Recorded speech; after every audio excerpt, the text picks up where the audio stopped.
morning, ladies and gentlemen. Welcome to Drux Milan Unboxing. Please hit the subscribe button on the bottom of your screen. Tonight I'm going to be talking about a card going down in Frisco, Texas, in the United States of America, of course. And it's a really good card, so I hope you guys are not sleeping on it. We've got two co-main events there that's very interesting. We've got the return of Mikey Garcia, who takes on Jessie Vargas in welterweight bout. Now, Mikey Garcia is coming back from a wide points decision loss last year to Errol Spence Jr. in an unsuccessful challenge for the IBF welterweight belt. And he lost by a wide margin, but he was a much smaller guy, fighting a guy no one was standing in line to fight, except maybe Terence Crawford, and we know why that fight is not happening. But some big balls on Mikey Garcia, and I like him because he's such a wonderful technician to watch. There's nothing sloppy about his work. Everything that he does, he executes in textbook style. Everything is almost perfect the way he executes, and he's very sound defensively as well. He's got a good chin, and he's got some pop in his punches. 39-1 and 30 knockouts in that. Maybe not above lightweight. Maybe he hasn't got the power there so much, but he's a solid hitter. And we shouldn't forget, before he lost to Errol Spence Jr., he was on everybody's pound-for-pound list. He was a four-weight division world champion. He was an elite fighter, and he needs to win this to get back to the elite. Now, Mikey, he's a pretty much conventional sort of fighter. Everything is textbook. He's not a guy like Ali, who's so quick that he fights with his hands by his waist, or totally unorthodox guy like Naseem Hamed. He's a kind of guy that a youngster learning the craft can take a tape and watch and try and do. Mikey Garcia in the gym. He's just an all-round good boxer. Now, is he coming back against somebody too tough? Now, the one thing that I don't like is, I think welterweight is not the right weight for Mikey. I think he was, to me, at his best at lightweight. And at junior welterweight, he won a title beating Sergey Lipinets, but he didn't look that great as a junior welterweight. He also beat Adrian Broner, and I'm not sure if welterweight is the weight division for him. That's even a division higher. Now, he wants to stay at welterweight. He wants to prove a point, so good for him. And he's facing Jessie Vargas, who's 29-2-2. He's no slouch either. Now, Jessie Vargas has been around the top as well.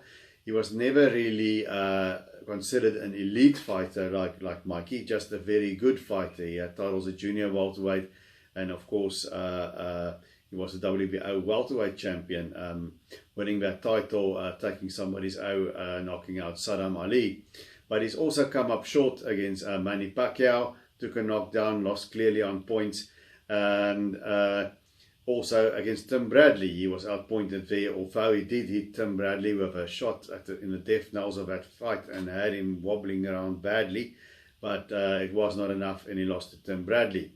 So he's a very good fighter, just a little short of that elite level. And in 2018 he had two draws. There was a draw against Adrian Broner, another draw against Thomas Delorme, and he came back knocking out Humberto Soto, who was a world champion but at a lower weight. Now, Jessie Vargas, also a very good boxer. He's got a great left hook, he's got a great right hand, he's got a very nice jab, but he doesn't have as many subtleties as Mikey have, I feel. You know, the move, Mikey parries a lot with his gloves, and there's a lot of feints and subtleties in what Mikey does. Jessie Vargas, not so much. He gets hit. And I think also that extra gear that he needs to get over the hump at the very top level, that he needed against Pacquiao, that he needed against Bradley, and that he needed against Adrian Broner, is sometimes just not there. He was doing very well against Broner, and then he sort of faded over the second half of the fight and let Broner back into the fight and had to settle for a draw. But the one thing that Jessie Vargas has got going for him, he's a bigger, taller guy. You can see that in the pre-fight photos. He's got the reach advantage. So what Jessie Vargas needs to do here, he's got a great jab, and he's got to use that. You know, when Mikey Garcia was fighting Robert Easter to unify lightweight titles, Easter was a tall, rangy guy, and he gave Mikey Garcia quite a bit of trouble, especially earlier on in the fight. Now Jessie Vargas has got to take a leaf out of that playbook and try and do the same and stick him behind the jab, because even though he's got only 11 stoppages in 29 wins, he's got a lot more mustard on his shots than Robert Easter's got, because he's just a naturally bigger guy. So he needs to use that jab against Mikey, and he needs to use it more intelligently, feint with it more, go downstairs, upstairs with it, and then throw the right and the left hook. You know, one thing that Mikey Garcia does, he likes to catch the jab. That catches mid, he likes to take the right hand and just push the jab down. You know, so a thing that Jessie Vargas might want to do is just to sort of feint the jab and see if he can go around the guard of Mikey with a left hook, because he does have a great left hook. And most important, stay busy and use what you've got. Use your height and reach. But what Jessie Vargas has got to do, he's got to stay busy, because a fight at a range belongs to Jessie Vargas. Mikey's going to have to come forward and fight here close to mid-range, and there I think he's just a bit busier. He's got the slightly faster hands. Yet close range of fight will belong to Mikey Garcia, and that's what Mikey Garcia will need to do. He'll have to close that range with Jessie Vargas and be busy. And what is going to happen here? It could be that welterweight is simply not Mikey Garcia's weight, and size, again, of the size and the reach of Jessie Vargas, especially your first fight back after your first loss, could count against him, and Jessie Vargas could pull off a signature win here. Or he could just be Mikey, and it could be a question of different levels. Now, my take on it is, I think Mikey Garcia is still an elite fighter. What can do him in is the size thing.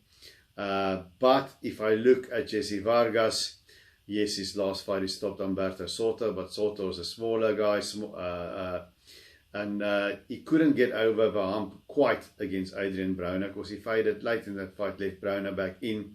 He couldn't get over the hump quite against Thomas Delorme, and that's not an elite level fighter, not even close. So you shouldn't struggle with these guys so much. So Mikey lost, yes, he lost by a wide margin, but he lost to who many think is the best welterweight out there. That's up for debate, because then Crawford will have something to say about it. But my gut is that it's a question of levels. Mikey Garcia's got the height and the reach. He's a bigger, stronger guy. I do think Mikey welterweight is not the right division for him. I can't see him beating guys like Pacquiao, Spence, and Crawford. I can't see that happening. I might give him a shot against Danny Garcia.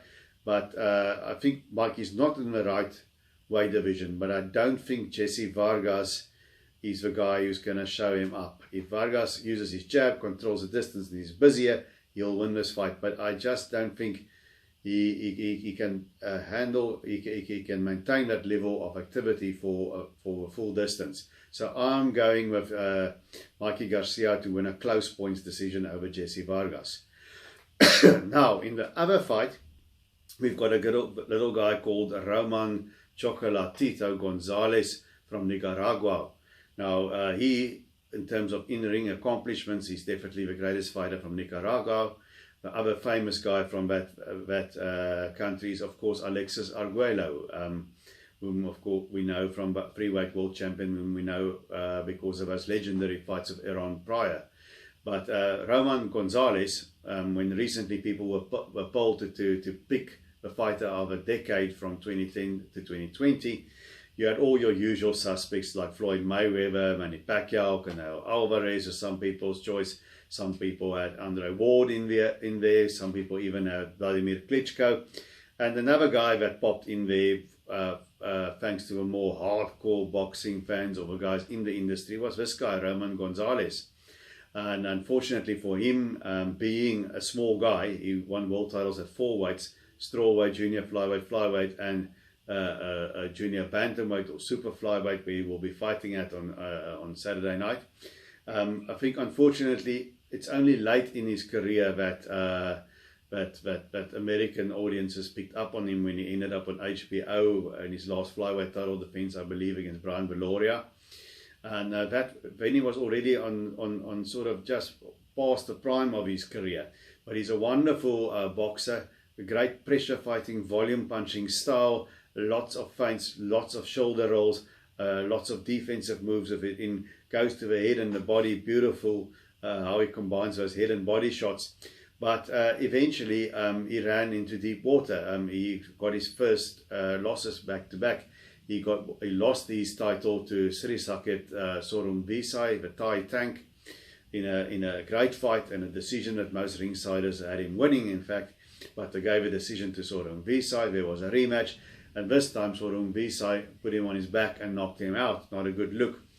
So Gonzalez took a full year off. Had a fight on the undercard of Gennady Golovkin and Saul Alvarez. Won by knockout, and then won by knockout again quite recently in Japan. So his body had a chance to rest, and he had some fights just to get him back into the groove, not too hard fights. And he's going to try to become a world champion once again in the junior bantamweight or super flyweight division. And he's taking on the undefeated 26-0 man from the UK, Khal Yafai. Now Yafai is undefeated. He's 26-0. He's made 5 defenses of his WBA world title, which he won against Luis Concepcion. He generally goes the distance at the world-class level. Only one of those defenses ended in a stoppage. And he's very much your classical, I almost want to say European style boxer. He's upright, and his hands are up like that, and he boxes behind his jab. He's got a good jab. He moves in and out and to the side. It's all textbook stuff. He's got a nice left hook to the body as well, does Khal Yafai. And the big question is, this is Yafai's coming out party in America. Roman Gonzalez would be a big notch on his belt if he wins, and I think he's the favorite to do that.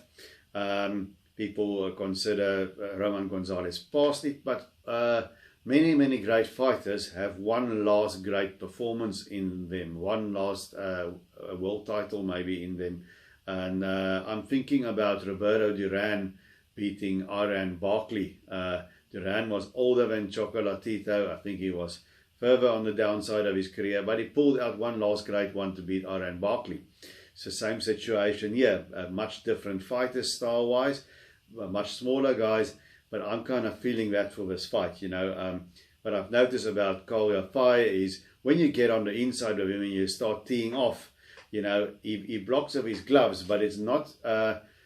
the blocking and the parrying hasn't got the same level of intelligence as a Mikey Garcia. It's fairly stationary, so people get between the gloves, they get around the gloves. He was given a lot of trouble by a guy by the name of, I believe, Israel Contreras, and I watched that fight. If you close the distance on your fight and you exchange of him on the inside, he stops punching for a moment. He waits for you to stop, and then he hits back. Now, that is something that I think could spell trouble against Roman Gonzalez. So I'm in a minority here, but I'm kind of thinking Yafai needs to keep Gonzalez on the outside of a jab, and he needs to hit him in the body. You do that to an older fighter, it tends to sap the energy. So Yafai needs to stay busy with a jab, hit him in the body, and he's got to hurt Roman Gonzalez. Now, can he hurt him is a question. Now, I don't think he's got a lot more. He's got more finesse than Sorum Visai, for instance, but I don't think he's as strong physically, and he hits as hard as Sorum Visai. Sorum Visai is like a block that keeps going on towards you, and I don't think he's as good as a top man in the division, Juan Francisco Estrada. He hasn't got that many levels to his game, does Khal Yafai. So if he can't hurt Roman Gonzalez and keep him on the outside, and Gonzalez is pushing it, much like Mikey Garcia at welterweight, he is pushing it at super flyweight. Even when he won the title there against Carlos Cuadras, it wasn't his best showing. But I don't think that Khal Yafai is going to be able to hurt Roman Gonzalez the way Sorum Visai hurt him. So Gonzalez is going to get it on the inside with Yafai, and then the question is, can he hurt Yafai? I don't think he can hurt Khal Yafai. As I said, he's just a little on a small side now in that division, but I do think he can beat him up on the inside. So I'm in the minority, but I'm going with Roman Gonzalez to score upset victory here and outpoint Khal Yafai in what I think is going to be a good fight. but I think Gonzalez is going to dominate him on the inside. Yafai will have his success sticking and moving, using his legs to get away, but I think Gonzalez is going to get on the inside enough, and he's going to land enough punches while he's there around and through the gloves of Yafai to catch some of the judges' eyes at least. And I think he's going to go and win another world title in a competitive points decision against Khal Yafai. But hey, let's see if I'm right or if I'm wrong. I mean, I picked Tyson Fury to win, but I never thought he'd go out and knock out Deontay Wilder the way he did. I said I would be shocked if he did that, and he shocked me and many other people, and he went and he did that. So for this Saturday, I think Mikey Garcia is going to eke out a decision over Jessie Vargas, and I think Roman Gonzalez is going to win. Have one more great one left in him, and he's going to upset Khal Yafai to win another world title. But I think those are great fights, so don't sleep on them. Watch them. Leave a comment. Tell me what you think. And until we see each other again, remember to keep those gloves up.